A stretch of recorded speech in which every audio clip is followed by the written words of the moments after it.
సుమన్ టీవీలో మీ business promotions కోసం ఈ కింది నెంబర్ను సంప్రదించగలరు.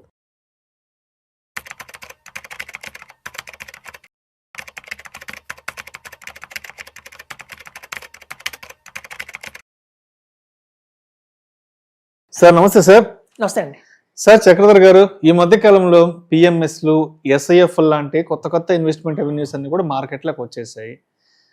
సో ఇప్పుడు కొంతమంది ఏమనుకుంటున్నారంటే, మనం మ్యూచువల్ ఫండ్స్లో ఎందుకు ఉండాలి, మ్యూచువల్ ఫండ్స్ నుంచి ఎస్ఐఎఫ్కి కానీ లేదంటే పిఎంఎస్కి పోర్టబుల్ అయితే ఎలా ఉంటుంది, అసలు పోర్టబుల్ కావచ్చా, ఒకవేళ పోర్టబుల్ కాగలిగితే అసలు ట్యాక్స్ ప్రొసీడింగ్స్ ఎలా ఉంటాయంటూ కూడా చాలా మంది అడుగుతున్నారు. అసలు ఆ ఫెసిలిటీ ఉందంటారా? అంటే మ్యూచువల్ ఫండ్స్ వద్దు అని కానీ అనుకుంటే పిఎంఎస్కి కానీ ఎస్ఐఎఫ్ కానీ వెళ్ళగలిగే ఫెసిలిటీ ఉందా? యాక్చువల్గా ఇది ఒక ఏదైనా చూడండి, కొత్త ప్రోడక్ట్ వచ్చింది అంటే పాత ప్రోడక్ట్లో ఉన్నవన్నీ లోటుపాట్లన్నీ సరి చేసుకుంటూ వస్తుంది, కొత్తది వస్తుంది. మనకి మ్యూచువల్ ఫండ్స్ లో ఉన్న ఒక కొన్ని థింగ్స్ అయితే ఉన్నాయో, అంటే ఒక ఫండ్ మేనేజర్కి ఒక లెబిలిటీ లేదు, ఆయన ఫ్లెక్సిబుల్ లేదు, ఒక మంచి ఏదైనా స్ట్రాంగ్ డెసిషన్ తీసుకోలేకపోతున్నాడు. సో ఇట్లాంటివన్నిటిని కూడా మారుస్తూనే ఎస్ఐఎఫ్ వచ్చింది. ఏదైనా ఒక పాత దాని నుంచి కొత్తగా మూవ్ అవుతున్నప్పుడు కొంత ట్యాక్స్ అయితే పడుతుందండి. నేను యాక్చువల్గా మేము కాన్ఫరెన్స్కి వెళ్తాం, జనరల్ గా మనకు బాంబేలో మాకు జరుగుతుంటాయి మీటింగ్, మేము ఒకసారి అటెండ్ అయ్యాను ఒక మీటింగ్కి. అయినప్పుడు నాకు క్వశ్చన్ అడిగాను ఫండ్ మేనేజర్ని, చూడండి ఇప్పుడు ఏపీ తెలంగాణలో ఇప్పుడు ఒక మూవ్మెంట్ వచ్చింది మ్యూచువల్ ఫండ్స్ మీద వాటి మీద, కానీ బాంబేలో ఎప్పటి నుంచో చేస్తున్నారు వాళ్ళు మ్యూచువల్ ఫండ్స్ కానివ్వండి, కానీ కోర్టుసులు తక్కువ మందే ఉన్నారు, అనుకున్నంత రేంజ్లో కోర్టుసులు పెరగట్లేదు, ఎందుకు అట్లా పెరగట్లేదు అని నాకు డౌట్ వచ్చింది. అయితే ఆయన అడిగినప్పుడు ఆయన చెప్పాడంటే, చాలా మంది ఎందుకు మారట్లేదు అంటే, ఒక ఫండ్ లోనే లాంగ్ టర్మ్ గా ఇన్వెస్ట్మెంట్ చేస్తున్నారు, అలా ఫండ్ మారాల్సి వచ్చినప్పుడు ట్యాక్స్ పడుతుంది కదా అన్న ఒక థాట్ లో ఆగిపోతున్నారు. అలా ఆగిపోకూడదు. మీకు మంచి ఎగ్జాంపుల్ చెప్తాను. అరటిపండు ఎవరైతే బాగా అర్థం చేసుకుంటారో వాళ్ళే కోటీసులు అవుతారు అని అడిగాడు. నాకు అర్థం కాదు, అరటిపండుకి కోటీసుల సంబంధం ఏంటి అని. ఇప్పుడు చూడండి, మీరు బాంబేలో ఒక అరటిపండు కొన్నా అనుకోండి, 10 రూపీస్ చెప్తాడు. సో అరటిపండు 10 రూపీస్ ఉన్నప్పుడు తొక్క కూడా కలుపుకుంటున్నాం కదా, తొక్క కూడా కలిపే కదా. 9 రూపీస్ అరటిపండు అనుకుంటే 1 రూపాయి తొక్క కూడా ఉంటుంది.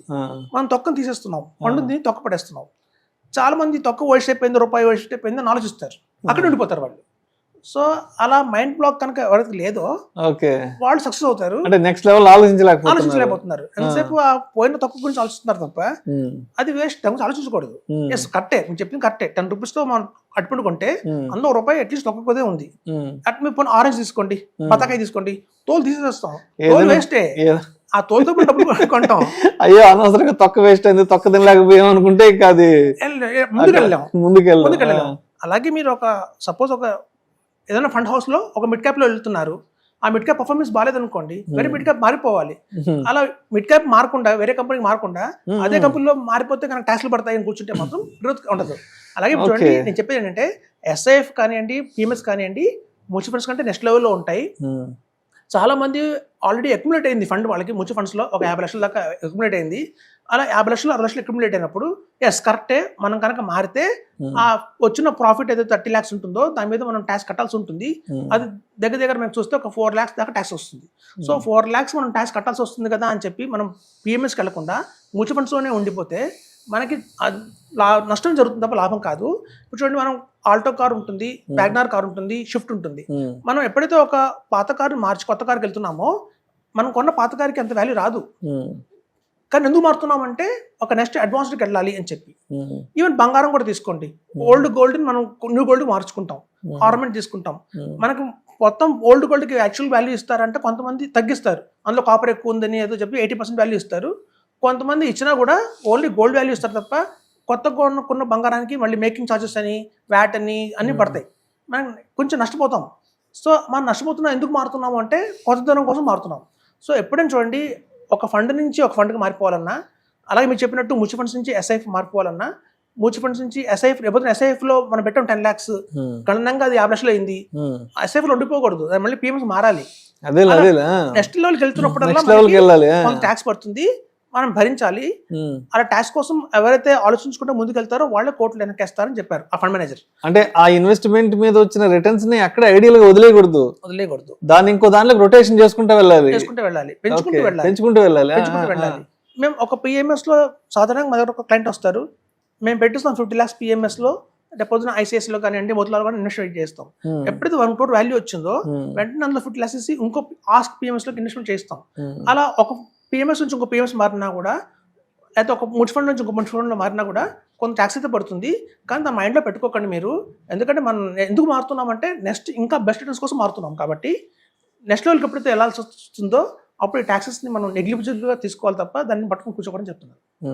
సో అదండి, మ్యూచువల్ ఫండ్స్ నుంచి మ్యూచువల్ ఫండ్ మారాలన్నా, SIF మారాలన్నా, PMS మారాలన్నా, ఈవెన్ AIF మారాలన్నా కూడా కొంత ట్యాక్స్ అయితే పడుతుంది. కాకపోతే ఏంటంటే ప్రిన్సిపల్ కాదు మనం కడుతున్నాం. చూడండి, మనం ట్యాక్స్ కడుతున్నాం అంటే అర్థం ఏంటి? ప్రాఫిట్ వస్తేనే కడతాం ట్యాక్స్, లాస్ లో ట్యాక్స్ కట్టాం కదా.